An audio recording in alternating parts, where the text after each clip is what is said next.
পার্শে মাছের ঝাল একদম রেডি হয়ে গেছে। এরপর খেয়ে আপনাদেরকে দেখাবো যে কেমন হয়েছে। যে খেতে বসে পড়েছি। আজকে কিন্তু কলা পাতায় খেয়ে নেবো, সঙ্গে নিয়ে নিয়েছি কাঁচা লঙ্কা, লেবু আর এই যে পার্শে মাছের ঝাল আর গরম গরম ভাত। একদম জমে যাবে, পুরো এক থালা ভাত কিন্তু শেষ হয়ে যাবে 1 মিনিটে।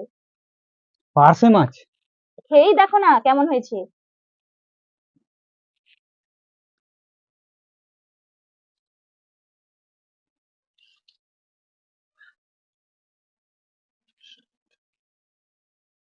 সঙ্গে লেবুটা মাখিয়ে নিতে হবে আগে। একটা রেসিপি দিয়ে কিন্তু অনায়াসে কিন্তু চেটেপুটে একদম খাওয়া যায়। একদম ফাটাফাটি। লেবু দিয়ে খেলে তো বলতে হবে না। ঘরে অল্প থাকা মশলা।